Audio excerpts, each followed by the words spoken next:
Oke, Assalamualaikum warahmatullahi wabarakatuh. Selamat bergabung kembali di channel YouTube gua 5 menit belajar bisnis. Oke teman-teman, kali ini kita akan ngebahas isu yang lagi rame ya, gitu ya.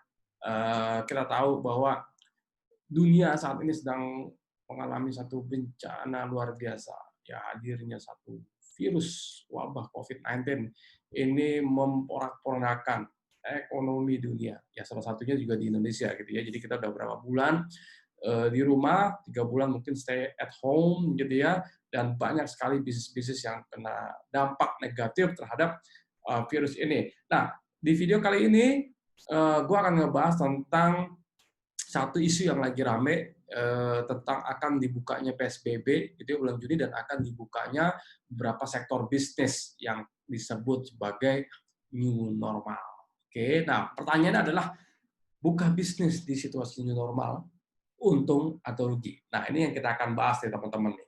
Oke, jadi banyak dari kita mungkin ngerasain ya. Jadi sejak adanya COVID-19 banyak pengusaha yang akhirnya menutup dulu bisnisnya sementara waktu gitu ya. Karena kalau ngelihat dari apa diproyeksikan ngejalanin bisnis di situasi seperti ini kayaknya wah bakal parah. Apalagi banyak orang yang nggak mau keluar dan segala macam. Pemerintah juga melarang untuk beberapa sektor bisnis dibuka dan segala macam. Nah sampai akhirnya sekarang udah mungkin udah 3 bulan ya kita menjalani ini. Nah ada satu informasi gitu ya, bahwa akan dilonggarkan PSBB, beberapa sektor bisnis akan dibuka di situasi new normal, gitu ya. Jadi mungkin teman-teman yang bisnisnya sempat ditutup, ya restoran, salon, ya pariwisata dan segala macam. Nah ini mungkin akan diberikan kelonggaran, ya akan diizinkan, ya walaupun belum resmi diumumkan sejak video ini dibuat, tapi desas-desusnya sepertinya kencang dan kemungkinan besar akan betul-betul dibuka. Nah, kita sebagai pengusaha tentunya senang dong, oke akhirnya diizinkan. Tapi ini yang penting teman-teman, kalau kita buka bisnis kita di situasi new normal, ini untung atau rugi? Jangan-jangan malah makin rugi gitu ya. Nah, ini yang kita harus hitung matang-matang. Nah, ada 9 hal yang ingin saya bagikan kepada Anda semua yang ingin buka bisnis di situasi new normal, yang tadinya tutup atau yang tadinya ya beberapa cabangnya mungkin ditutup dulu. Nah, sekarang mungkin Anda berkeinginan untuk membuka lagi, ada 9 hal yang mungkin ingin saya bagikan. Oke, yang pertama adalah yang harus Anda lakukan adalah ada baiknya Anda lakukan dulu yang namanya survei. Ya, survei dulu ke konsumen Anda, ke existing konsumen Anda, ya existing customer Anda. Anda tanya dulu ke mereka, baik via kuesioner ataupun via interview. Kira-kira kalau bisnisnya dibuka, kalau kita buka lagi nih, mereka mau datang atau enggak? Ya, ini penting gitu ya. Kita bisa lihat nanti dari banyak responden yang kita akan kirimkan dari banyak konsumen yang kita minta sebagai responden, bagaimana tanggapan mereka? Apakah mereka mau datang ya ke restoran kita atau enggak gitu. Jadi jangan sampai restorannya atau tempat usaha kita yang tadinya tutup kita buka lagi ternyata nggak ada yang datang juga gitu loh. Kenapa? Karena di situasi seperti ini yang paling gampang itu adalah mengajak customer loyal kita untuk kembali datang ke tempat kita lagi. Karena untuk mencari konsumen baru di situasi seperti ini ya pasti lebih susah ya teman-teman. Jadi kita coba maksimalkan database konsumen kita. Nah, tanya ke mereka, mereka mau datang atau enggak. Nah, itu satu. Yang kedua, kalau mereka mau datang, mereka mau dine in atau enggak?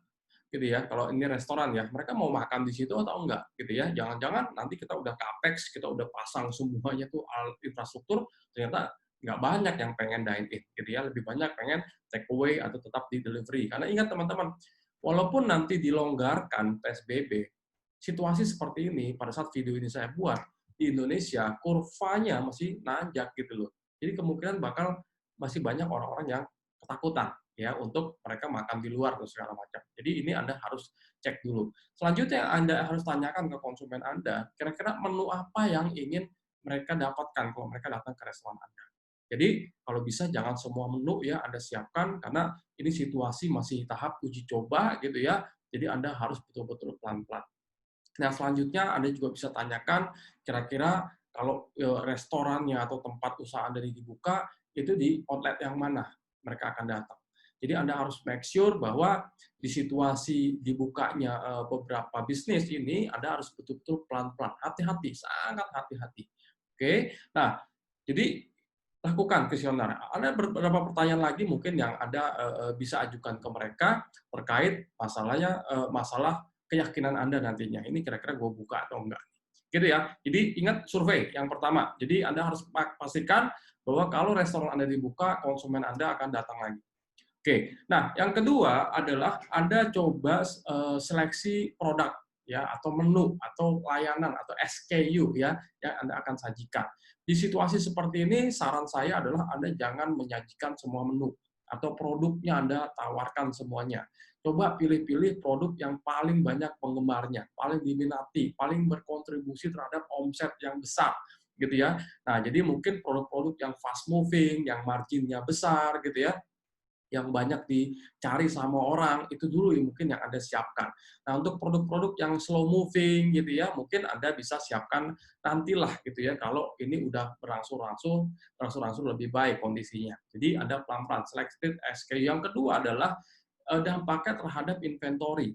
Di situasi seperti ini teman-teman, Anda masih tetap harus menyelamatkan cash flow ya. Saya selalu mengatakan di situasi krisis cash flow ini penting sekali. Nah, kalau jangan sampai Anda belanjakan jadi bahan bak atau inventory yang cukup banyak, yang akhirnya sulit nanti dijual. Jadi harus pastikan produk yang Anda tawarkan pada saat Anda buka bisnis Anda adalah produk yang fast moving, yang bagus-bagus aja dulu. Nah, selanjutnya yang ketiga, tadi yang pertama survei, yang kedua produk, yang ketiga adalah outlet-nya atau channel yang mana yang Anda harus buka duluan. Kalau Anda punya 100 cabang, jangan 100-100 ya dibuka gitu ya. Anda pilih dulu kira-kira yang mana yang ingin Anda jadikan percontohan gitu ya. Yang mana yang menurut Anda pengunjungnya akan lebih banyak. Yang mana menurut Anda yang akan berkontribusi omset lebih banyak gitu ya. Jadi Anda pelan-pelan dulu, karena terkait ini soal SDM, ya kesiapan dan segala macam, ini penting sekali. Jadi Anda mungkin pilih ya beberapa outlet yang menurut Anda bagus, yang bisa Anda buka duluan di situasi new normal. Nanti kalau ternyata ini berhasil, baru Anda buka pelan-pelan yang lainnya. Jadi pilih dulu ya, jangan banyak-banyak, nanti Anda pusing sendiri. Oke, selanjutnya adalah setelah Anda tentukan tadi survei ini, misalkan survei mengatakan konsumen Anda tertarik ingin datang ke tempat Anda dan dine in.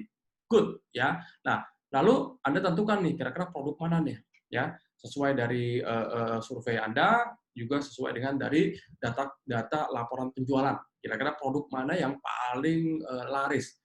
Lalu outlet mana yang paling bagus Anda udah pilih. Nah, langkah keempat adalah Anda bikin proyeksi penjualan. Nah, dalam membuat proyeksi penjualan kali ini, dalam membuat proyeksi teman-teman, ada istilahnya tuh, ada yang skenario optimis, ada yang skenario yang base ya biasa aja gitu ya, ada yang skenario yang worst gitu ya, atau ada juga istilahnya tuh namanya tuh bull skenario, bull kayak banteng ya, banteng jadi ngebut gitu ya, atau ada yang bear skenario, jadi ya pelan-pelan aja. Nah, saran saya di situasi seperti ini, skenario yang Anda pilih adalah skenario yang paling realistis.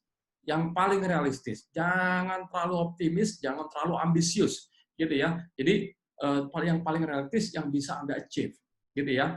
Jadi angkanya berapa nih yang paling realistis? Jadi bikin proyeksi penjualan, gitu ya. Mungkin Anda bikin bulan Juni, Juli dan Agustus. Mungkin 3 bulan ke depan Anda bikin proyeksi penjualan yang paling realistis dulu, gitu ya.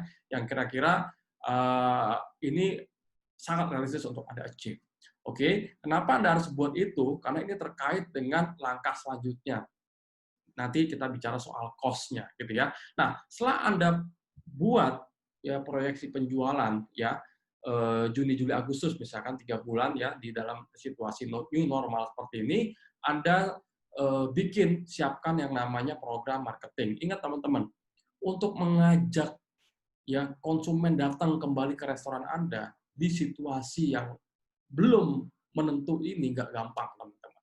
Nah, kalau kita lihat ada beberapa survei yang mengatakan orang sekarang akan mencari produk yang aman, gitu ya, hygiene, gitu ya. Jadi mereka takutlah kalau ini sembarangan, nggak ada protokol COVID-19-nya segala macam, mungkin konsumen Anda akan takut. Nah, kalau Anda udah nyiapin protokol COVID-19, protokol untuk SOP yang baru gitu ya, Anda kampanyekan, Anda buat videonya ya, Anda buat flyer, kasih tahu ke konsumen Anda gitu ya, bahwa Anda akan buka restoran atau Anda buka salonnya Anda dengan lengkap dengan protokol COVID-19 dan pastikan si konsumen tuh merasa oh ini aman gitu ya. Jadi ini penting ya untuk Anda marketingkan. Nah, setelah itu baru kita coba hitung cost. Nah, dalam menghitung cost di sini coba gunakan cost yang paling minim, teman-teman. Jadi, kalau tadi ada fixed cost, mungkin kita rubah dulu lebih banyak menjadi variabel. Ya, untuk 3 bulan pertama, ya kasih tahu ke semua tim Anda, gitu ya. Jadi, Anda pakai performance base lah, misalkan ya situasi seperti ini, yang tadi misalkan fixed cost-nya 10, mungkin sekarang fixed cost-nya 5 dulu, 5-nya kita jadikan variabel based on performance misalkan. Nah, kenapa? Karena ya lagi-lagi nih kondisinya belum menentu, Anda buka juga belum tentu laris nih, jadi orang-orang juga perilaku konsumen juga masih banyak yang parno, ketakutan, dan segala macam, jadi Anda harus betul-betul berhitung hati-hati dalam menyusun yang namanya rencana biaya Anda. Jadi kalau bisa variabelkan lebih banyak gitu ya, fixed cost dikit aja. Nah, selanjutnya Anda siapkan SDM dan SOP yang baru. Ya, ini Anda harus siapkan semuanya sesuai dengan peraturan pemerintah, apa yang Anda harus siapkan, SDM-nya, Anda training, dan segala macam. Jangan sampai nanti konsumen Anda datang, nggak taunya chaos gitu ya, nggak bisa jaga jarak, segala macam, malah nanti brand Anda kena sendiri gitu ya, Anda dapat teguran dan segala macam. Jadi pastikan semua SOP, protokol COVID-19 itu bisa berjalan, dan training tim Anda, SDM-nya di training dulu, kasih tahu ya apa yang udah Anda siapkan untuk itu semua. Jadi jangan sampai di lapangan nanti chaos. That's why kenapa kita coba dulu beberapa outlet untuk dibuka sebelum kita terapkan ke semua outlet.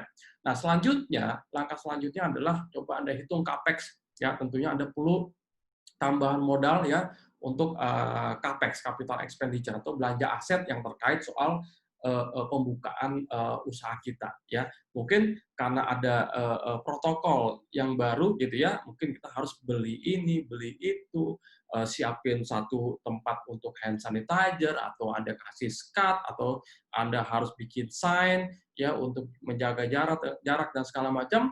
Jadi itu mungkin memerlukan modal tambahan. Jadi harus Anda hitung ya itu semua seperti apa nantinya.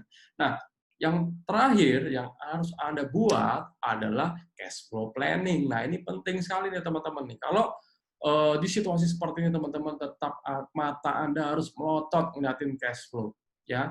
Anda harus betul-betul bisa membuat rencana arus kas Anda sematang mungkin. Bikin beberapa skenario, saran saya ya. Jadi skenario cash flow yang pertama adalah mungkin skenario yang paling optimis ya, yang biasa aja sampai yang pesimis. Anda bikin tuh ya. Misalkan Anda buat 3 skenario. Skenario A adalah jika omsetnya tembus 100% gitu ya, maka begini. Jadi kalau omset Anda tembus 100%, maka seperti ini gitu ya.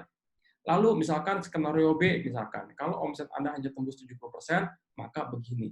Nah, skenario C, jika omset Anda hanya tembus 50% dari proyeksi penjualan yang udah Anda buat, gitu ya, maka seperti ini. Nah, dalam membuat proyeksi cash flow seperti ini, teman-teman, pastikan di skenario cash flow yang paling jelek, bisnis Anda tetap aman. Ya, walaupun nggak punya cash terlalu banyak, gitu ya, walaupun nggak untung, tapi minimal Anda nggak rugi besar, dan Anda bisa terjaga cash flow-nya. Jadi, jangan sampai kita meleset, dan malah nanti kita malah punya masalah lebih besar. Yang tadinya niatnya kita pengen cepat-cepat buka, biar cepat ada omset lagi, biar cepat bisa bergerak lagi, nggak taunya Anda malah kehabisan modal. Itu yang harus kita hindari, teman-teman. Nah, itu mungkin tips dari saya buat Anda para pengusaha yang ingin membuka bisnisnya di saat COVID-19. Ada 9 poin yang Anda harus perhatikan: survei konsumen, seleksi produk, seleksi channel, ya tadi, terus lakukan proyeksi penjualan, lalu Anda buat program marketing, gitu ya, lalu Anda hitung dulu cost-nya, ya, lalu Anda siapkan SDM dan SOP-nya, operation-nya seperti apa, lalu Anda hitung CAPEX-nya, baru yang terakhir adalah siapkan cash flow planning. Nah, itu 9 poin yang harus Anda perhatikan. Oke, sampai berjumpa di video saya selanjutnya. Mudah-mudahan ini bermanfaat buat kita semua. Sukses buat kita semua. Sampai ketemu. Ciao. Assalamualaikum.